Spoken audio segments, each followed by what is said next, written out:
Hello there guys and welcome back to the MotoGP podcast on Motorcast, and welcome to the review of round 8 of the 2017 season, the Assen GP. And what a Grand Prix it was, what a motorcycle Grand Prix it was. Quite possibly the best of the season. I think it was quite overshadowed by the Formula 1 events later in the day, but we will discuss that on a different podcast. But Matty, you've just actually watched the race. We're recording this on Monday. Matty's just watched the race, so it's fresh in Matt's memory. Well, wow, what did you think of it? I mean, Rossi won, Vinales was down for Yamaha, it was such a contrast. And I mean, the two questions are for Yamaha, is Rossi back in the title fight? And has Vinales missed an opportunity, Matty? I never would have said that Rossi was out of the title fight, but this has certainly strengthened his title challenge now, and it really brings him back into play. Whereas Vinales, he never looked as if he had the pace in the race. Was never really up there with Rossi at any time and looked as if he was struggling a little bit. So I think the crash is certainly, his form recently hasn't been too bad. It hasn't been as hot as it was at the start of the season, but maybe it's just another reality check for Vinales. And we'll have to see how he recovers from this, because it wasn't a particularly strong race or performance from him by any standards. And Benny, do you think that Rossi completely deserved that? Do you think Rossi was driver of the day? Yeah, I think he was. You know, he just did what he did back when he was at the top of his powers. He just dominated the field. You know, it was a really good performance by him on a new chassis. Apparently, after the Barcelona race, they did some testing on some new chassis. Whatever the plural is. And Rossi has been using the new chassis for this weekend, and Vinales stuck to the previous one. And apparently, according to some speculation, it could just be the 2016 chassis, which the two tech-free bikes apparently use. They always use apparently 1-year-old Yamaha equipment, and he just did very well, and it looks like the new chassis is suiting him a lot more than the previous one, and he's back in the title fight.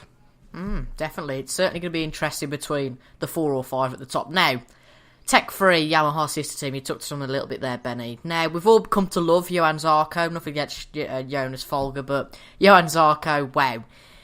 Pole position, nobody expected that, even though it was wet, but pole position in the end. But I think we all completely were gutted when he made the wrong decision on tyres. As I've said prior, and what Matty said prior, just before we started recording, is that we can kind of understand why he made the decision, but it really lost him a lot of points. But crucially, you know, another brilliant display from this weekend, Matty, and a display of fantasticness really throughout the 8 rounds this season. A simple question is, should Zarco replace Rossi when he goes from Yamaha? I think he's certainly going to be one of the names in there, and it's difficult to say, because you think, you know, Rossi is 38 now, but he still looks like a man who's got a lot to give, and I don't think we should necessarily be talking about Rossi retiring anytime soon. He could certainly ride into his 40s, but again, it's all to do with Rossi and whether he wants to retire out on top, or whether he's just got love for racing that he just keeps on going well into his 40s, perhaps. But in a hypothetical, say if Rossi were to retire at the end of this year, I think Zarco would probably be up there in terms of getting a replacement. And Benny, how impressed have you been with Zarco so far this season? Well, obviously, I am a Zarco fan, but obviously this season I've been very impressed with him, even from his first race, you know, when he miraculously was in the lead and quite dominantly in the leads. Even he's setting the fastest lap that stood till the end. You know, he's been the most impressive rookie in quite some time. I think the best rookie since Marquez, and the best rookie on satellite bike in God knows how long. And you know, I just can't really explain it, but he's really been amazing this season. And you know, even if he had a difficult weekend, he always still got a great result from it. And yeah, I think he would be probably one of the better riders to replace Rossi when he retires. And it's awful luck for Folger, isn't it, really? Because even though he's quite quick, having a team like Zarco, it's really tough to outshine him. And obviously he has got the pace, but he did go down in the race, so not great for him. But on to Pramac. We're not talking about the Factor Ducati team first, but Pramac. Danilo Petrucci, wow. Qualified third on the grid in the first row, and finished P2. Redding was down for the Pramac team, but do you think that maybe Petrucci should have won? Or do you think it was just Rossi's class on the day that kept him out of the leading spot? Yeah, I think it was Rossi's class and experience in mixed conditions, Petrucci is quite a quick rider in basically all conditions, but I think in the end it was just a lack of experience and by Petrucci, because Rossi's got over 2 decades of experience, while Petrucci's only been in MotoGP for a few years, so I think in the end it was just a lack of experience. Rossi just knowing and taking a lot of risks that he knew he could take, and in the end it paid off. Yeah, definitely. It's certainly nice as well, Matty, isn't it, to see someone different near the top, because he's been near the top a little bit like Dovizioso. He's been battling at the top for a few races now, and that's definitely nice to see. Yeah, and it'll definitely make up for the disappointment of last time out in Catalonia, where he went down, was he in 5th place, I believe? So that'll be fresh gone from his memory now, and he'll be riding a beautiful high now for the rest of the season. I personally think that Rossi, well, the difference was close on the line, but I kind of agree with Benny that Rossi, he's got his experience, he did enough to win, and in that kind of position, that's all you need to do. On a different day, maybe Petrucci, if it had rained a little bit heavier, or any kind of condition change, could have pipped him at the line. But it's no mean feat from Petrucci, and it's a very, very good ride from him. Yeah, absolutely agreeing there. And on to Honda. Marquez was very close to winning. We all remember 2 years ago at Assen, so it was very, very interesting to see Rossi and Marquez battling. But Pedrosa was all the way down in P13 in the end, which really it doesn't ruin his title challenge, but certainly hinders that. And kind of really the same question, Matty, that I asked about Petrucci. Should Marquez have won? Because he was on the charge, but never really seemed to... Petrucci was the man on a charge, and, well, they all were, really, to be quite honest, but... I think we go back to the point that Rossi was the best man on the day, wasn't he? Yeah, I think as well with Marquez, he was hampered by being stuck in a battle with Dovizioso and then Crutchlow, which meant he was getting held up quite a lot, trying to re-overtake guys who were getting past him on the quicker parts of the track. So maybe I think he probably did have the pace if this is a massive if, and relying on there being absolutely no battles in MotoGP at all, but on pure pace, I think he would have been up there with Rossi, but obviously getting held up a little bit didn't help him, and I think it'll be a little bit frustrating for him, because I think him and everyone knows that he really did have the pace to really get up at the sharpest end of the grid. But I think Benny, he'd still be content with that result, because, out of the 5 title challenges, I think we got 5 this year, really. I think he'd still be content to, A, get a podium, and B, finish ahead of 3 of his title rivals. Well, one of them didn't finish, but, just finish in 3rd is fantastic, really. Well, yeah, he's probably going to be quite content with it, but I'm not sure I agree with Matty, with him being at the sharp end and him losing out due to the fighting. I think it stands back from problems that Honda have had the whole season. The bike is quite difficult to ride, and Marquez was really on the limit today, I think. And even towards the end of the race, I think he was always on the limit. One time he basically fell, but somehow managed to get the bike up at the apex. So I think it was just Marquez's talent outshining the bike in the end that caused them to get third. As we've seen with Pedrosa, just a horrible day for him, and that's it.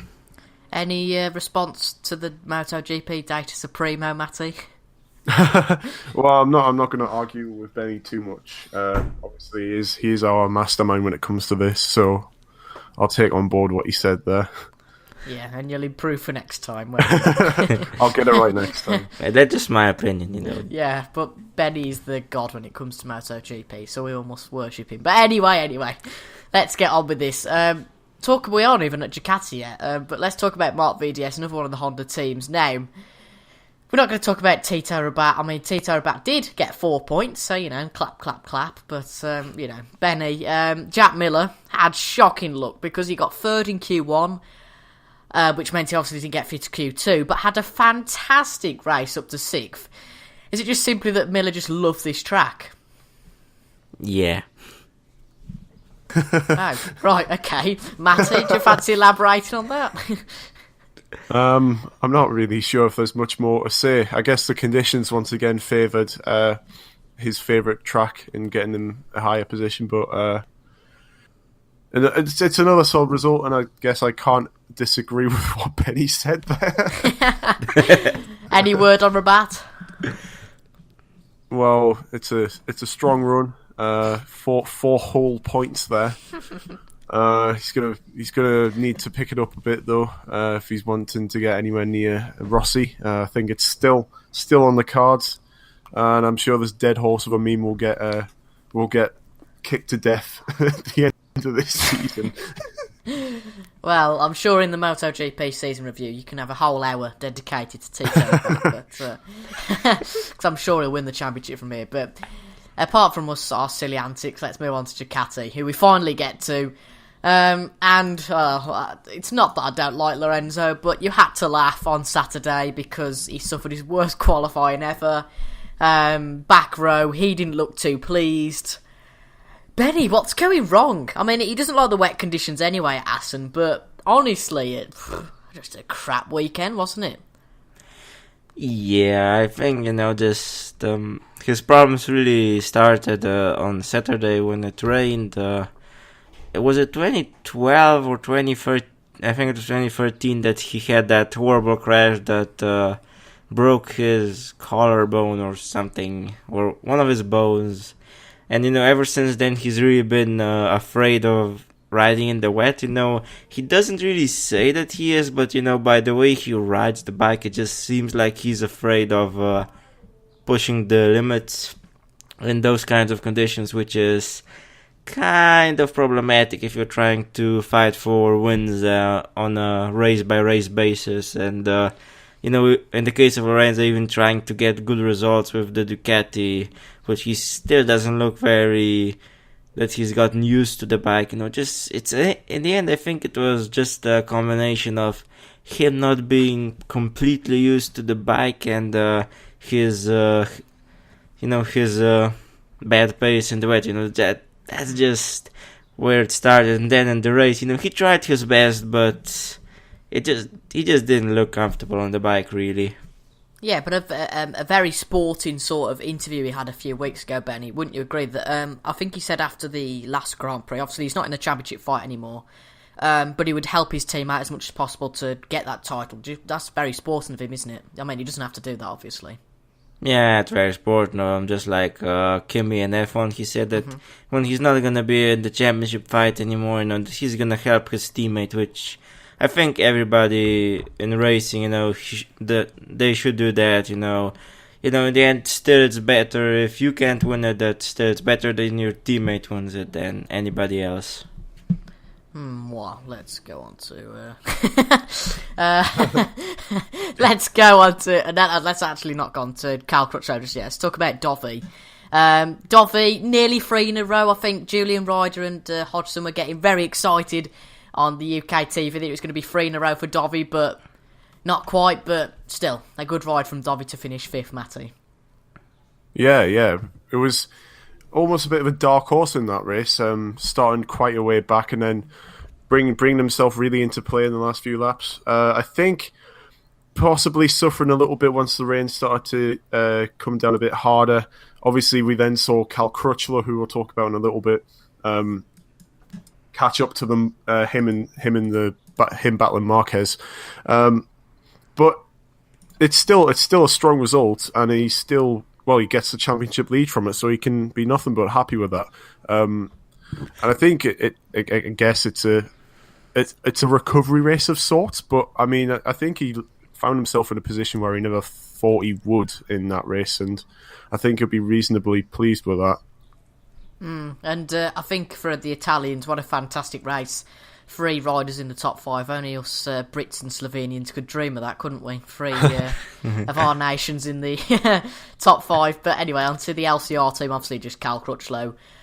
Solid race from him, gained 4 places from the start and just a genuine 4th place, Benny. I mean, Cal Crutchlow's known for crashing and going down, but in changeable conditions, Cal Crutchlow kept on the bike and get a solid result for the LCR team. And I mean, credits that obviously he's got that new 2-year contract there.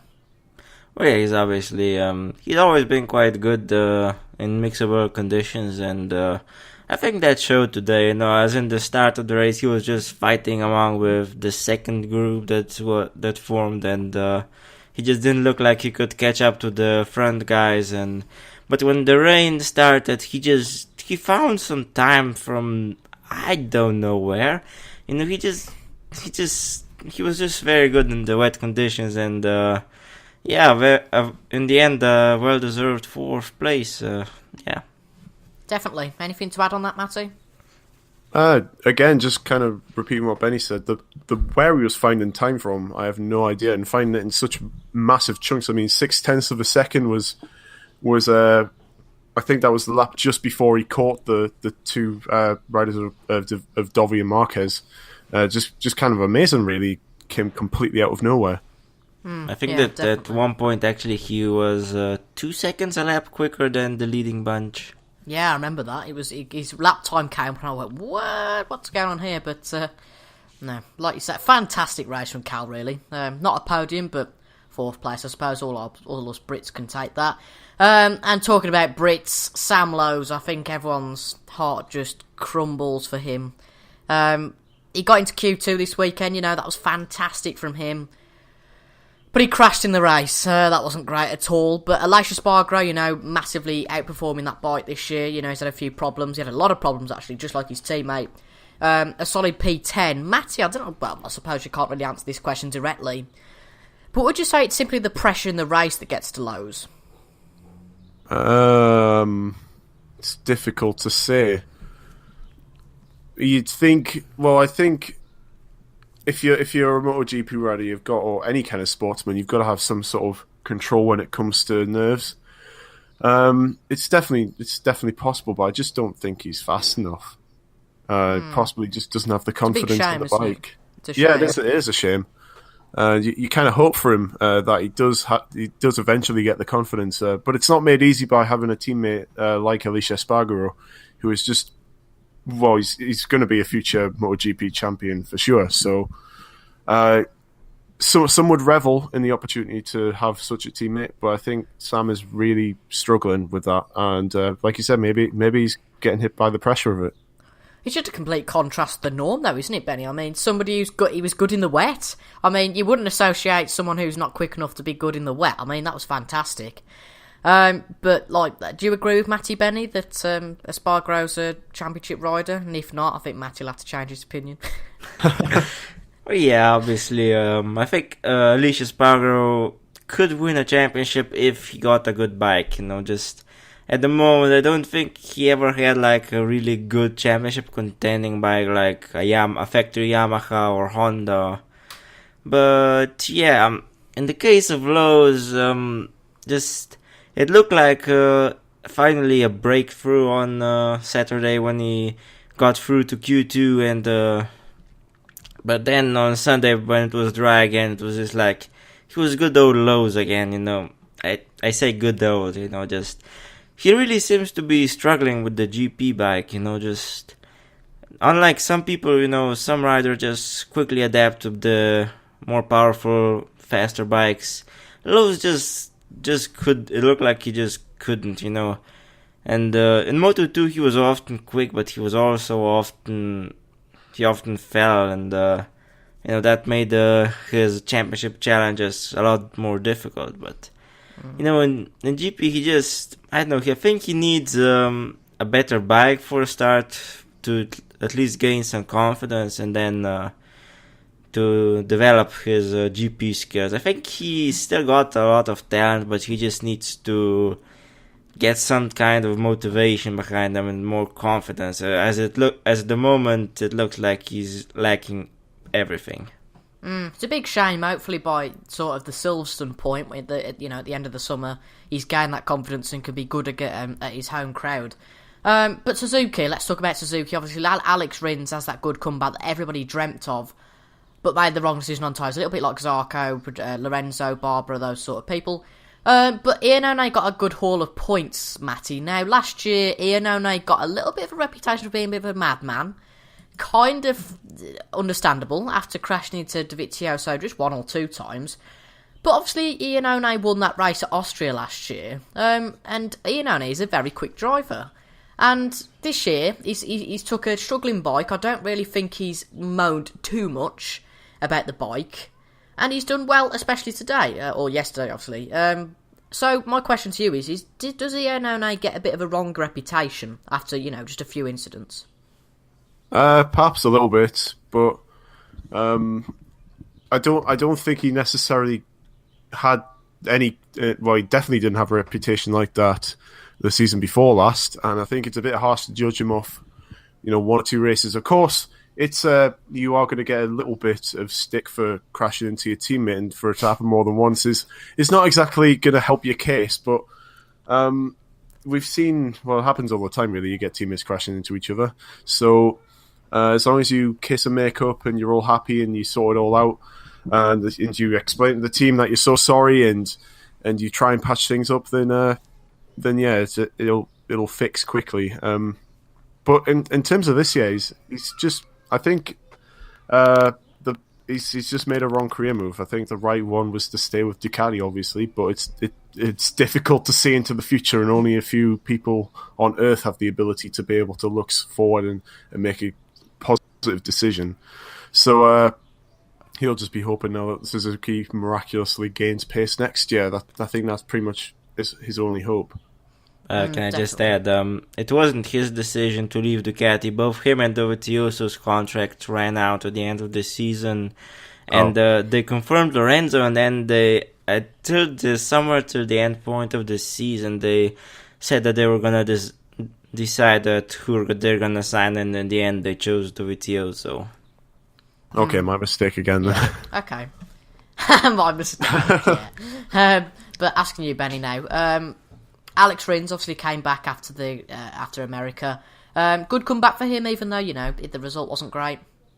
Yeah, I guess he looked decently comfortable on the bike when I saw him, but, it was a solid comeback, He's still got a lot to learn. He's just a rookie, but yeah, we've still got a lot to see from him. Definitely, absolutely. So KTM then, the last manufacturer team, the factory team on the factory bike. Solid points from Paul Espargaro. Bradley Smith's gone down, so 2 of our Brits went down. Actually, was the 3 of the Brits? Yeah, 3 of the Brits went down, but luckily we got Cutchlow in 4th. Matty, just good to see, isn't it? After a poor few races and a bit of a dip down after such a good start after a few races, it kind of went down a bit, but good to see them get a decent haul of points today. Yeah, it's a bit unfortunate that they had Smith go down, personally, from a British view. With Smith, you know the pace is there, but I guess you can't really say more than just a bit disappointing. But in terms of for Paul Espargaro, I guess it was just making the most of what was a pretty hectic race, and to finish not too far off Elish is pretty good, and I guess that's a good point for KTM to see that, at least from the other struggling manufacturer, they're not well, they're within arm's distance of them almost in this race. So, but I think the reliable points still are a way away yet, and getting into the top 10 is still another way away yet. So it's definitely it's been a good race weekend, but they have kind of capitalized on others' misfortunes. Yeah, definitely. Anything to add, Benny? Nah, not really. Just the bike's still not there yet, and I'm not sure if it's gonna be this. They're gonna be really competitive this season. But I guess it's a little bit like some other teams. They're just gaining pace, aren't they? It's really just a testing season, hopefully to improve in 2018. But onto the 2 satellite bikes and the 2 Ducati satellite bikes. First of all, Pull and Bear Aspar. Abraham got a P7 after he's been not necessarily criticised, but Bautista Benny has had the better result so far. So pleased for Carol Abraham. Yeah, in the end, he just the mixed conditions. He just looked like very comfortable on the bike, and he made the most of it. Even fighting the line with who was it? With Baz and Yanone, I think. And yeah, he really showed that he's got some untapped talent there. And yeah, Bautista, he was doing a good job, but then just made a mistake. Just nothing really to add there. I don't think there's really much discussion about that. So, Matty, just to finish off this review of the Assen GP, Real, a Sponsorama, Baz was P8, we were just discussing, obviously, that Baz just finished behind Abraham. Barbara was only P16 after the wrong pit choice, but a good race for both drivers, really. Yeah, solid results. I guess a pretty similar case to KTM in the fact that they kind of took advantage of other drivers and riders making poor decisions. For Barbara, of course, wrong pit decision, but I don't think it really cost them too much in the end. Baz will be... I think is that Baz's best result in MotoGP so far? No. No, but... I think 1 year in Misano, he got... when it was wet track and it was drying, he got the call perfectly and he finished 4th or 5th. Okay. He got 5th last year at Malaysia and 4th last year at the Czech Grand Prix. That's what it says here. So, there we go. So I'm wrong again. You might as well just not be Matty. It might as well just be Benny. But anyway. Anything to add about that, Benny, anyway, apart from, your brilliant trivia about MotoGP? Nah, not really.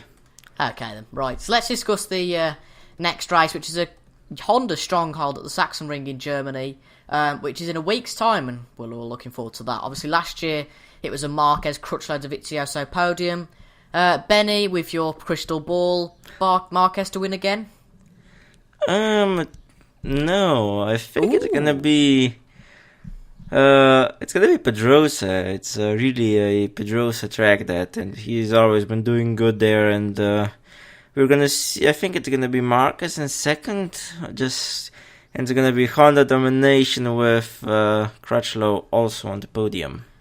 Wow, Matty, anything to contest that? Well, my whole trivia and predictions have been really off, so I might as well go for some kind of really out there result. Let's go ahead and say both Hondas take each other out. For whatever reason, Crutchlow has some sort of engine problem. I don't know. I think in that kind of situation, Rossi for a win, and I'll say Dovey on the podium with Jack Miller. Oh wow! Well, if that happens, they'll all be lined up at your door, Matty, asking them what their life entails.